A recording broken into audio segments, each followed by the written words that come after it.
Welcome, ladies and gentlemen, to Brown Bag Bets. Powered by BetSperts, we are your daily dose of quick hit handicapping and sports betting picks. I'm Alex Christensen, and joining me as always in a lovely pink t-shirt. How are you doing, Andy? Yeah, it's nice. It's got flamingos in the pocket. I really You like got a this. pocket. Do you use the Yeah, pocket? Do you ever put it's anything like in there? it's like an old school work shirt, I guess. You get a pocket, but excited. It's Thursday. We're getting closer to the weekend, getting closer to wild card weekend. I'm very jacked. Had some fun yesterday with Suma on the deep dive, doing some hockey content tonight with Drew and a special guest. So it's kind of an action packed week. We did golf, we did tennis. There's a lot of sports right now, and even tonight. It's Thursday. Thursday is like secondary to Saturday, I think, in college basketball for like the amount of games. It didn't seem like it was that massive today, but I think in years past, Thursdays have been pretty big. So I have some college picks. I might even win one. I think I've lost like 5 in a row, and this happens I every believe year. in you. I had one of these last February where I went like 1 for 10, and then you bounce out of that, and then I won like 9 straight. It is the worst feeling having a losing streak. It messes with your mind, but stay the course, and I think stick with yesterday. Let's stick with yesterday and just start straight out with NBA again because that's been fun. I've been enjoying the association this year. Yeah, the association's quite a bit fun. We've got 5 games tonight. As a lot of people know, Thursday night is kind of like a big marquee night in the NBA, if you will. So 5 games. The first one is Philadelphia, Brooklyn. Brooklyn, a small dog at home, plus 1.5. My Sixers, a small favorite on the money line, minus 120. The total's right around 226. I think I actually might be a little bit of value on my 76ers here. I can't believe I'm saying that. And I'm not actually going to bet it. But, they look good this year. They do. They're winning a lot of games. This is kind of a big spot for them. If they can beat the Nets here, it puts them in really good position to win the division and possibly can compete for a top 3 seed in the East. So, we'll see if that pressure maybe gets to them. But lean my Sixers here, not placing a wager there. Cleveland's playing Memphis. Memphis is a 5-point favorite. Even without John Morant, they should be a pretty solid favorite here. Cleveland, about half the team is out at this point. If you pull up the depth chart on ESPN, it's just a bunch of O's. It's very sad. So stay away from Cleveland there. Again, I don't love Memphis, but the number makes sense to me. We'll get to Minnesota, Portland in a second. I do actually have a pick there. Let's hold that one for the end. Dallas, Denver. The Nuggets are small favorites, 2.5. The total's 224.5. This is 2 teams that I frankly have had trouble reading. Both of these teams have been pretty disappointing for me this year. We'll see if maybe they get it together here, and this is kind of the game that energizes them both to finally get into some sort of solid basketball. I mean, kind of lean towards Dallas here. I think when I start to look at my numbers, I make them a small favorite. They're a small dog, but too many unknowns here. And with Michael Porter Jr. coming back, possibly that would push Denver into being a favorite, which is probably what this number is telling us. The market seems to think that Mr. Porter Jr. will be playing. So maybe an over there, if you see Michael Porter Jr. is going to play. And then finally, the Lakers are going to play the Spurs, what feels like the 100th time this year. I think it's only the 2nd or 3rd, but it's quite amazing. The Lakers 5.5-point favorites. The total's 222.5. The Spurs are probably a live dog here. If you see LaMarcus Aldridge is playing, they need kind of that big body on the defensive end of the floor. But we'll get back to Minnesota, Portland, where I actually do have a play. I am expecting, another kind of slow plotting game here. The Minnesota Timberwolves are without Karl Anthony Towns, and a lot of people know about his offensive prowess and what he means to the team offensively. But as someone that likes to bet totals, Karl Anthony Towns is a very important piece that you need to hit an over in any Minnesota Timberwolves game. It's not just the points he scores. It's also the points he lets the other team score.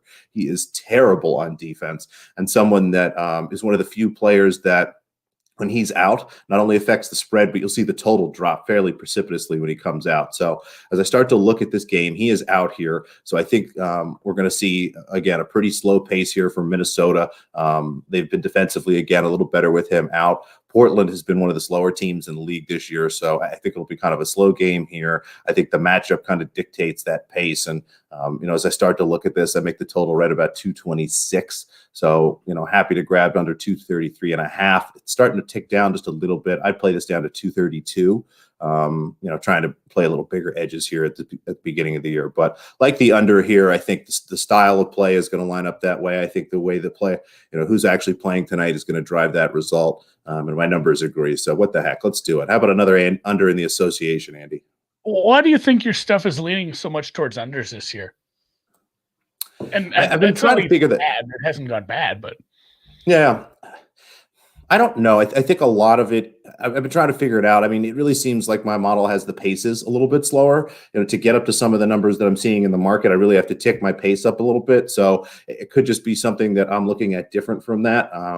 Frankly, as you start to look through a lot of these data sources, just run the formulas yourself. Try to figure out, whether the numbers on screen match with what you think they should be when you're starting to calculate and look at some of those things. Everybody does pace just a little differently. And again, it might just be a product of the way I do it. But as I start to tick that up, I get closer to some of the market totals. So I think that's really what's driving. At the end of the day, I'm seeing slower paces than maybe what the market is building in.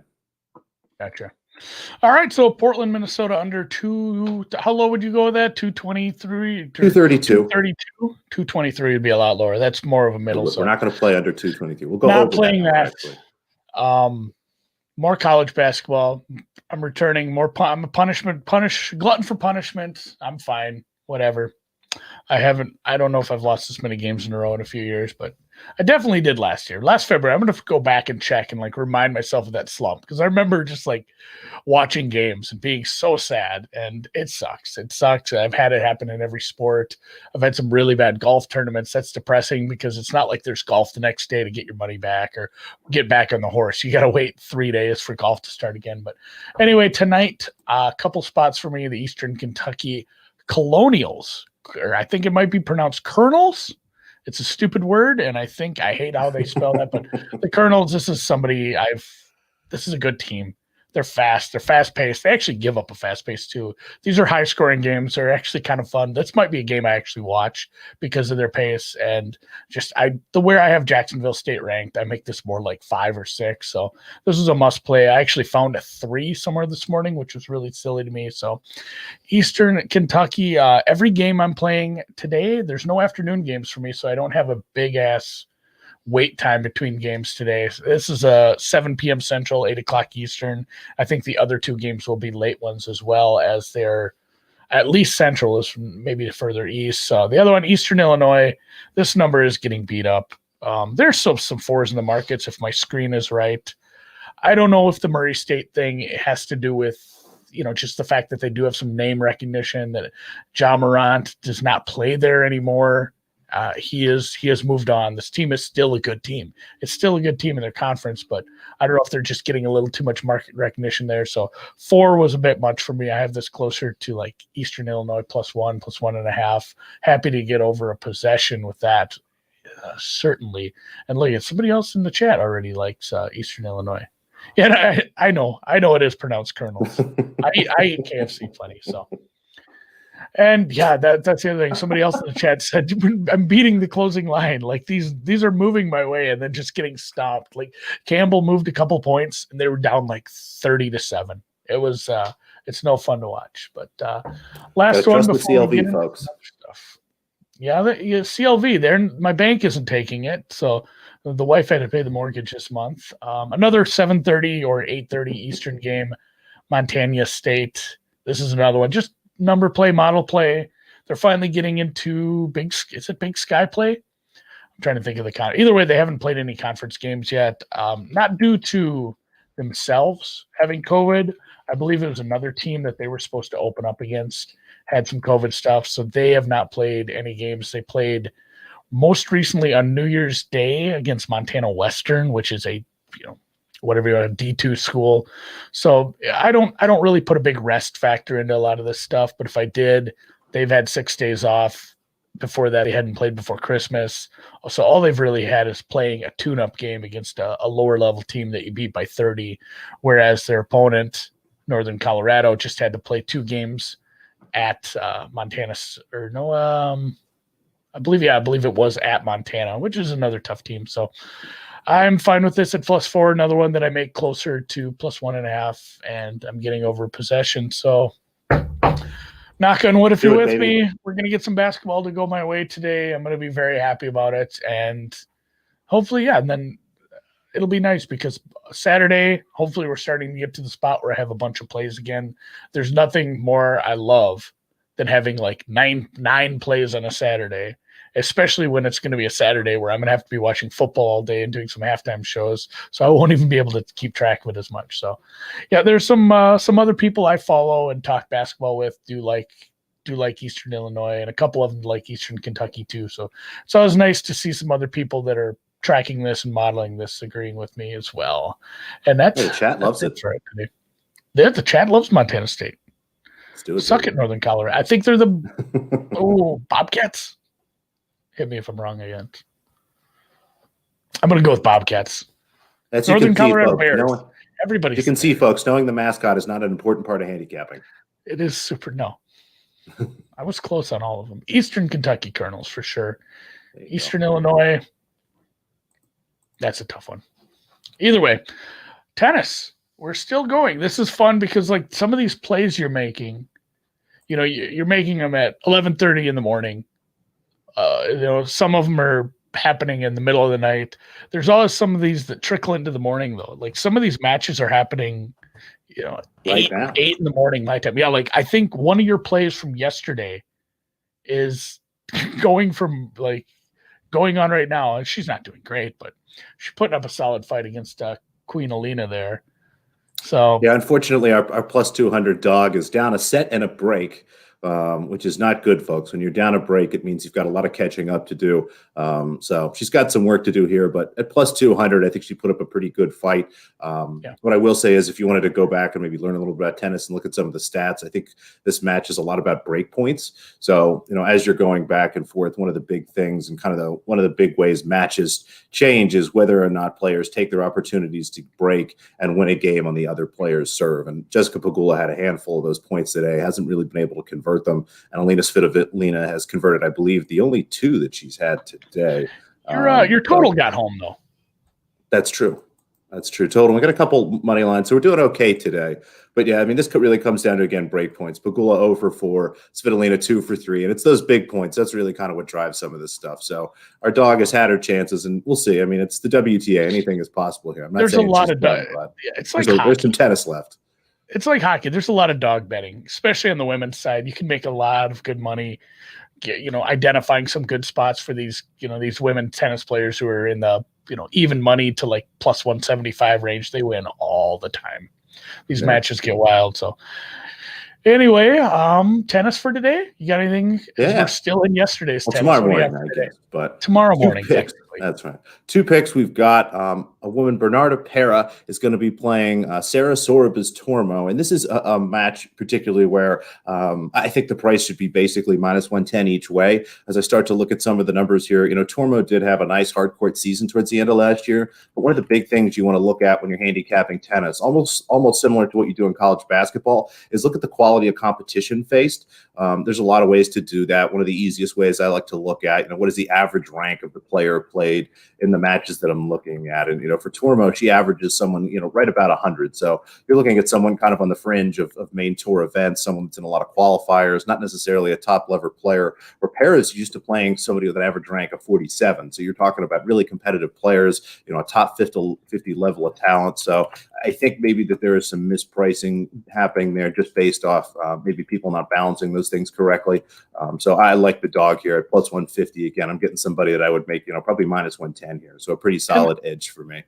There is some goofiness with the rankings too. The rankings they aren't always. Yeah, it's certainly not a perfect way to do it. No, it's not a perfect way to rank in, either of the tennis side, how they do it with the points. And it's certainly not always indicative of how good these players are. You see this all the time where a college basketball or college football team takes a bunch of money because they have a number in front of their name. It's like, oh, this is a ranked team versus an unranked team. It's like, yeah, but that there's some subjectiveness to that, especially on the lower end, like 15 through 25. And this one is, this is points based. This can be a really good player who just skipped a tournament that they got a lot of points in last year and took a weird drop. It doesn't mean they got worse. It means they lost some points. Things can happen. An injury and then missing a tournament that you're defending points from last year can drop you a bunch. So there's a lot of silliness in the rankings. And like you just said, I like how you just frame that, the subjectiveness of looking at who they've actually played and what kind of quality of tennis they've been playing lately. B-Boy Davis, I'm not sure where I found that 150. That was a little bit earlier this morning. I'll go back and try to maybe tweet out where I saw that, but hopefully that's something pretty close to that is still around. Minus 110 now. Well, good for me. I wouldn't play this really any lower than like plus 120. So keep looking around. If you can find something in that plus 120 range, that's still value there. But thank you for that update. And Patrick P., I like this question. I know that this was a big fan thing yesterday when I mentioned. I don't know if either of these players have tattoos. They're certainly not as notable as the matchup we had yesterday. Oh, and who are the Pliskova sisters? With That's crazy tribal tattoos. Some of them do have big tattoos. Yeah, if you want to find a anything really else? kind of creepy picture, search Pliskova twins. And there's this picture in there. Yeah, there's very two of odd. them. That brings up a good point. I want to pop back to that. In my Montana State play, somebody DM'd me after I put it in the BetSperts app and asked about it. And there's some confusion at certain books saying that Northern Colorado is playing Montana. And, I mean, watch for this stuff if you're betting, because I've done this where I bet, I didn't pay attention, and then the bet gets canceled because it was the wrong matchup was posted. Books do this all the time with North Dakota State, South Dakota State, North Dakota, South Dakota. Anytime there's two teams that have similar names in the same state like that, you'll have screw ups like this. So this guy had Montana playing Northern Colorado. The worst thing that can happen is bet something like that, and then your game wins, and then you go back to look at your book and find out it was canceled because you bet a matchup that didn't really happen. So keep an eye on that. That's what the Pliskova sisters made me think of that, because they both have names that start with K. Their last names are obviously the same because they're twins. So watch for stuff like that. Yeah, names are really big, and I'll be sure to try to call that out, especially when we get into some of the Asian players. There's literally, I think, 4 different women named Wong. There are 2 different women named Jiyu Wong. One has XI space YU, and one has no space. It's a whole It's out of hand, folks. It is a whole thing. So it's a whole thing. We'll try to be as clear as we can about that kind of stuff. Do have one more match here. This is another woman we bet. She won for us as an underdog. We're going to go back to the well again here. Paula Badosa. Another player that I think I've talked about this when we last bet her, but as a Spaniard is generally thought of as more of a clay player, but actually had some pretty solid hardcourt chops. Had a nice little hardcourt run last year. So happy to back her again here against Alizé Cornet, someone whose numbers are starting to decline just a touch, and had a couple nice wins last year. But again, as you start to look at some of the competition and the particular people she beat, I think that Badosa is going to give her a lot of trouble here. And this is another match where, again, I have Badosa, a small favorite, probably minus 120 or so. So really happy to get here at plus 125. Would play this down to like plus 115, maybe even plus 110 for a smaller stake there. So happy to back Paula Badosa again. And we'll probably do this a bunch of times over the season. I love her. And I don't think the market's caught up on how good she is yet. And these are a couple that are towards the end of the day tomorrow. And by the end of the day tomorrow, I mean like they're at the end of the order of play overnight. So it's looking like these are supposed to start at 3:45 and 5 a.m. my time, which means they won't. They never do. The end of the order stuff never starts on time. So these are some matches that probably start early morning tomorrow. Maybe like 4 or 5, 6 o'clock, somewhere like that, Eastern time. So you have plenty of time to hunt some prices on these. And just for comparison, I think today, like we said, the Pegula match was supposed to start at 8. It started at like 10:30. So yeah, looking tomorrow, and again, I don't know if the official order plays out, but Badosa should start at 6 a.m. Eastern. Paris should start at 4:45 a.m. Eastern. So it's like having a doctor's appointment at the end of the day. They just get further and further behind. And if you have like a 4 p.m. appointment, that's starting at 4:45, man. We can get up, have a little breakfast on the East Coast, and enjoy some tennis. Yeah. I don't have any additional football plays. We did the deep dive last night. I talked to Drew and Suma about all the games. We had some angles and thoughts. We got some comments on this, and I've had people ask questions about this. I didn't play any teasers in week 17. I always play teasers. You always play teasers. I stayed really clear of it, really clear, because week 17 is a wonky week. I mean, just ask anybody who watched the Eagles game. Things like that have never happened to that extent, but things like that happen all the time. So really be careful with that in week 17. That said, I do tease games in the playoffs. And then I just wanted to bring this up because some people had asked when we mentioned this.